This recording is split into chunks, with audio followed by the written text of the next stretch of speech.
गुरुर् साक्षात् परब्रह्म तस्मै श्री गुरुवे नमः।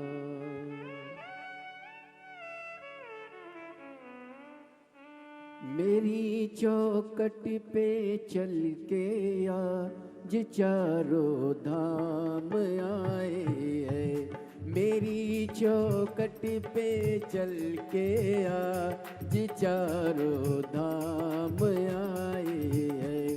बजाओ ढोल स्वागत में मेरे गुरुदेव आए हैं। बजाओ ढोल स्वागत में मेरे गुरुदेव आए हैं। कथा बाबा की जैसे जुड़ गई मेरी कहानी से, नरों को आज धोने दो चरण आँखों के पानी से। बहुत खुशी है मेरे आंसू के गुरु के काम आए हैं। बहुत खुशी है मेरे आंसू के गुरु के काम आए हैं। बजाओ ढोल स्वागत में मेरे गुरुदेव आए हैं।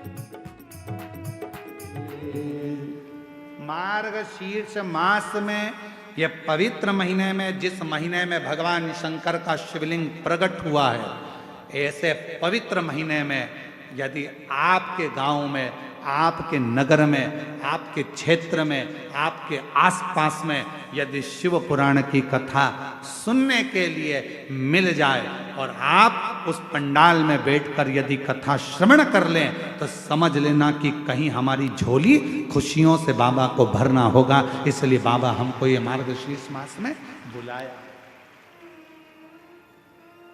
इस मार्गशीर्ष मास में बाबा यदि कथा सुनने के लिए आपको पंडाल में बुला रहा है, आपके नजदीक में यदि कथा हो रही है और आप शिव महापुराण की कथा में जाकर बैठे हो, समझ लेना कि बाबा आपकी झोली में कुछ देना चाह रहा है, कुछ दे रहा। सुबह करी गई प्रार्थना और शाम को करी गई आराधना व्यक्ति की कभी खाली नहीं जाती है, वो झोली भर कर ही रहती है।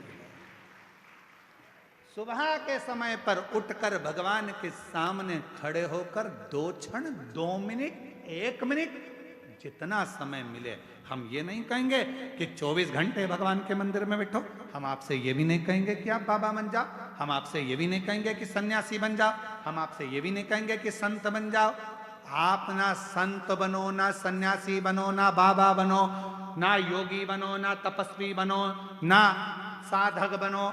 आप तो 2 क्षण के लिए जैसे घर में रहते हो वैसे ही रहो, परिवार में रहो, कुटुंब में रहो, बच्चों के साथ, पत्नी के साथ, माता पिता के साथ, बहन भाई के साथ, सबके साथ रहो। पर उसमें से 2 क्षण अपने घर में जो भी भगवान का मंदिर हो, अपने घर में जो भी शंकर का शिवलिंग हो, उसके सामने 2 क्षण खड़े होकर प्रार्थना जरूर करा करो। हे बाबा, कृपा करना, तेरी दया से इस संसार सागर में हूँ बाबा।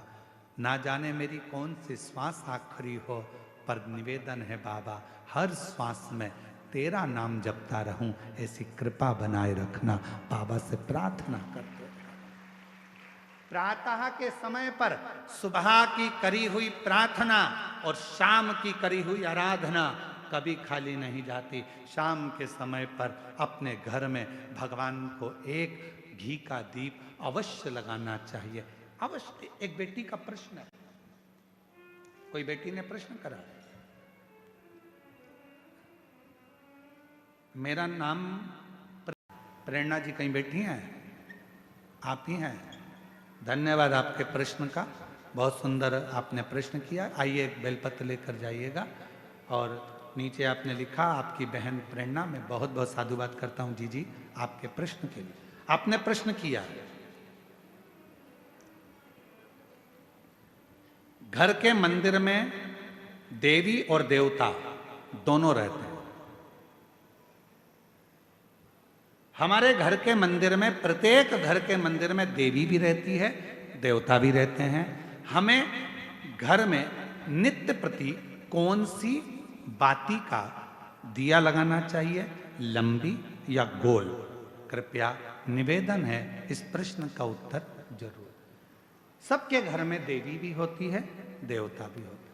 अब बत्ती कौन सी लगाना है, कौन सी बाती? एक होती है लंबी बाती। बोलो बोलो, सही है कि गलत है? प्रश्न अच्छा है ना? अरे जम के तो बोलो, सबके काम का है। तो फिर वो जी के लिए जोरदार ताली बजाओ। सबके काम की चीज है ना, एक अच्छा प्रश्न मिला है।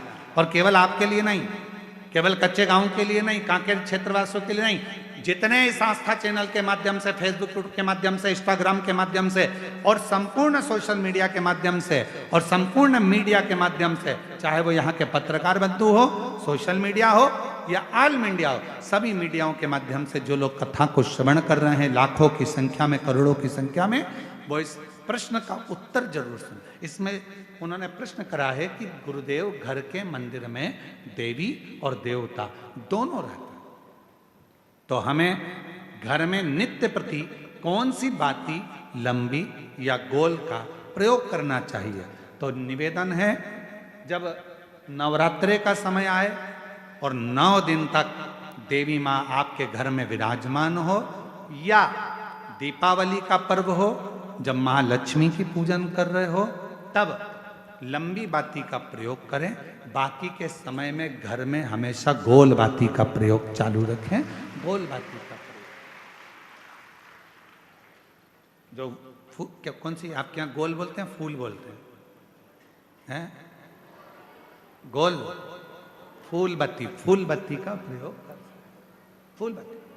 और कभी कभी यदि आप महालक्ष्मी का पूजन कर रहे हैं, माता लक्ष्मी का पूजन कर रहे हैं, माँ जगत जननी की आराधना कर रहे हैं, साधना कर रहे हैं, माँ आदि शक्ति को प्रसन्न करना चाहते हैं, माँ आदि भवानी को प्रसन्न करना चाहते हैं, और जिस दिन तुम्हारा मन कर जाए कि आज मेरी माता की कृपा मुझ पर होना है, माँ करुणा करे, माँ जगत जननी जगत धात्री माँ अम्बा कृपा करे, तो निवेदन है उस दिन 2 दीप लगाया करो, एक गोल बाती का, एक लंबी बाती का। ये 2 दीप जब हम शिव और शक्ति के लिए लगाते हैं तो हमारे मन की कामना पूर्ण जरूर होती है। प्रयास करा करो, कभी कभी।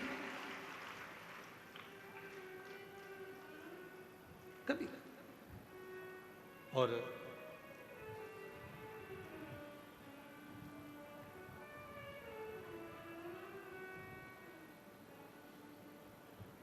एक प्रश्न और इन्होंने लिखा है, गुरुदेव हम जानना चाहते हैं कि हम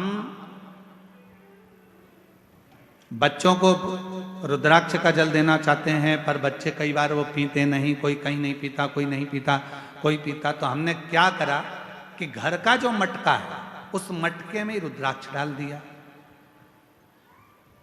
कैसी रही? अब इसका उत्तर तो तुम दे दो, कैसी रही? अरे अच्छा तो बोलो, बोलो जम के, कैसी रही? अच्छी रही। तो मेरी जीजी प्रेरणा जीजी और जीजा जी, आप दोनों को प्रणाम, नमन। जीजी को भाई की ओर से, जीजा को साले की ओर से प्रणाम। अब प्रश्न ये है कि गुरुदेव हमारे वो मटके में हमने रुद्राक्ष डाल दिया। अब कभी कभी मटके का जल हम शिव जी को तो चढ़ाते हैं, पर कभी कभी हम मटके का जल तुलसी जी को भी चढ़ाते हैं। तो चढ़ा सकते हैं कि नहीं चढ़ा सकते? तो हम निवेदन करेंगे, मना किसने करा? उसको लेके आओ। क्योंकि लोगों ने भेद करा कि लोग भेद करते हैं कि हम तुलसी की माला पहनते हैं तो क्या रुद्राक्ष की माला नहीं पहन सकते? क्या हम रुद्राक्ष की माला पहनते हैं तो क्या हम तुलसी की माला नहीं पहन सकते? कहाँ लिखा है? शिव महापुराण की कथा कहती है रुद्राक्ष की माला पहनने वाला तुलसी की माला को साथ में अगर धारण करता है तो उस पर श्री हरि और हर दोनों ही कृपा करते हैं। ये शिव तत्व है। आइए पधारो। अच्छे प्रश्न के लिए जोरदार ताली आपके लिए। साधु।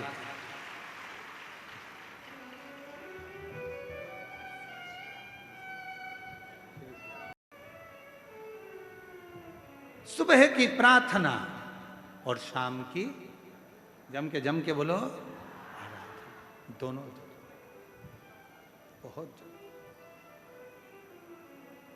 सुबह उठो, बाबा को प्रार्थना करो। बन सके अपने घर के नजदीक में अगर शंकर जी का कोई शिवालय है, एक लोटा जल अपने घर से लेकर जाओ, बाबा को चढ़ाओ। उस जल को आचमन करो अपने शरीर पर आनंद के। एक लोटे जल की कितनी प्रबलता है, एक लोटे जल की कितनी महत्वता है। कोई कोई जो अपने पद पर उच्च प्रतिष्ठा में अगर बैठे हों तो उनसे भी पूछना कि एक लोटा जल क्या क्या कमाल कर देता है। एक लोटा। यहाँ बालोद से नगर पालिका अध्यक्ष प्रतिभा जी पधारी हैं।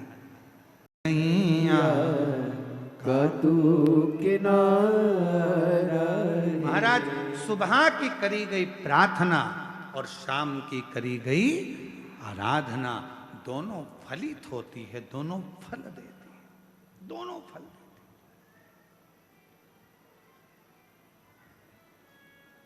तो कई लोग कहते गुरुजी हम कैसे मान लें?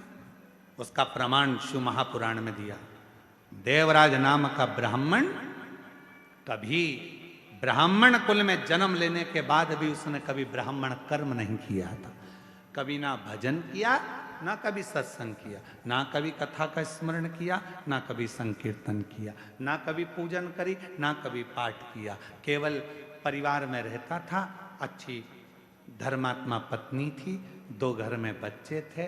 पर किस्मत देखो, ब्राह्मण कुल में जन्म तो लिया, पत्नी भी मिल गई, बच्चे भी मिल गए, पर संगत अच्छी नहीं मिल पाई। एक दिन पर स्त्री के चक्कर में पड़ गया। पर स्त्री के चक्कर।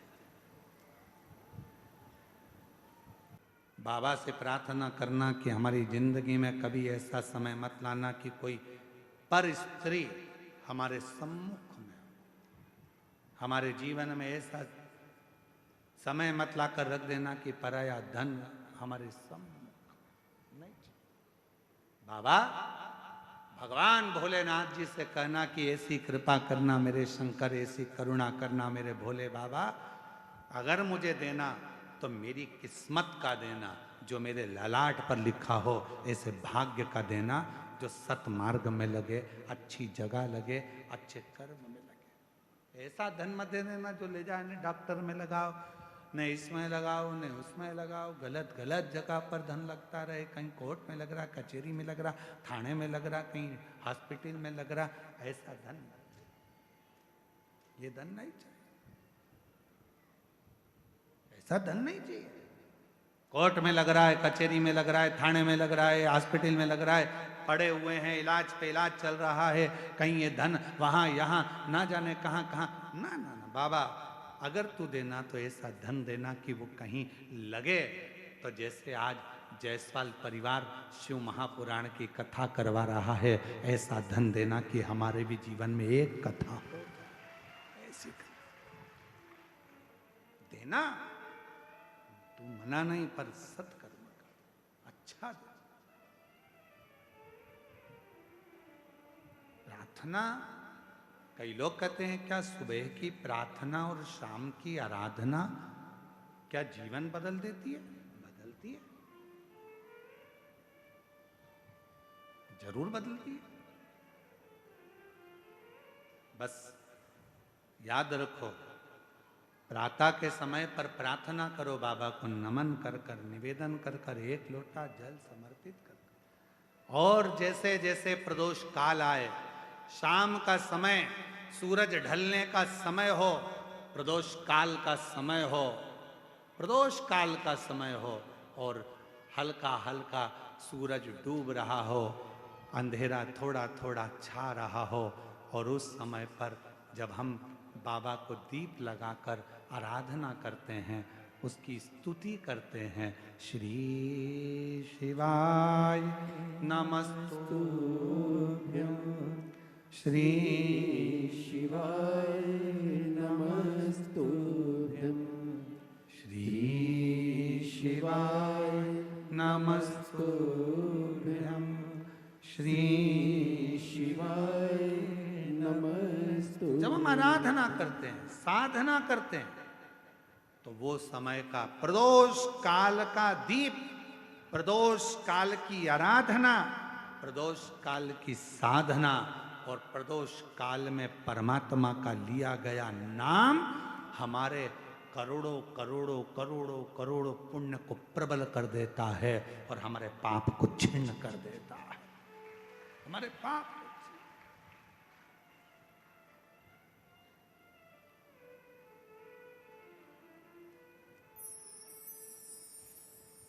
मार्गशीर्ष मास, ये 2 तारीख तक कथा चलेगी और उसी के बाद में मार्गशीर्ष मास भी विराम पर आ जाएगा। पर ये कथा 2 बजे से 5 बजे तक आपको मिल रही है, कहीं ना कहीं आपकी पुण्याई है। 5 बजे धीरे धीरे धीरे धीरे धीरे धीरे 5 बजे के बाद थोड़ा थोड़ा अंधेरा होना प्रारंभ होता है और दोनों का मिलन होता है। और उस समय पर आप शिव महापुराण में बैठकर जब बाबा से आराधना कर रहे होंगे तो जरा विचार करिएगा कि इस मार्गशीर्ष मास में कितना कितना पुण्य तुम्हारी जिंदगी में प्राप्त हो रहा होगा। कितना ये कथा 1 बजे से 4 बजे नहीं, 2 बजे से 5 बजे तक। उधर से थोड़ा थोड़ा सूर्य अपनी तपन कम कर रहा होगा और इधर तुम्हारी आराधना चल रही होगी।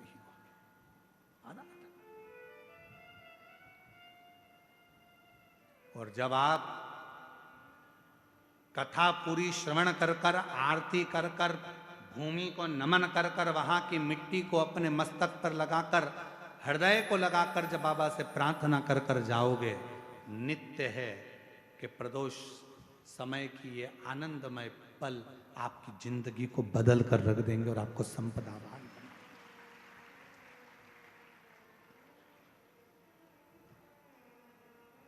और भोला सब दुख काटो, बोलो बोलो सब बोलो, ओ भोला सब दुख काटो। बाबा मेरी जिंदगी के जितने दुख हैं, जितनी तकलीफ है, जितना कष्ट है वो सब काट दीजिए। मेरे जीवन की जो तकलीफें हैं वो मिटा दीजिए। मेरे जीवन के जो दुख हैं उनको समाप्त कर दीजिए। ये जिंदगी मानव की देह मिली है। इस संसार में आने के बाद, मानव का शरीर पाने के बाद संसार में कोई सुखी नहीं है। कोई तन दुखी, कोई मन दुखी, कोई धन बिन रहत उदास। तुलसी या संसार में सुखी राम का दास। इस संसार में एक सुखी है जो परमात्मा का भजन कर रहा हो। बाकी के तो कोई तन से तकलीफ में, कोई मन से, कोई धन से। ये कष्ट तो चलते ही रहते,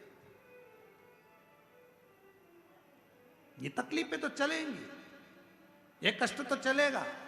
पर आप अपनी जिंदगी को संवारे कैसे, आप अपने जीवन को श्रेष्ठमय कैसे बनाए, आप अपने जीवन को आनंदमय कैसे बनाए, ये तो सब चलेगा।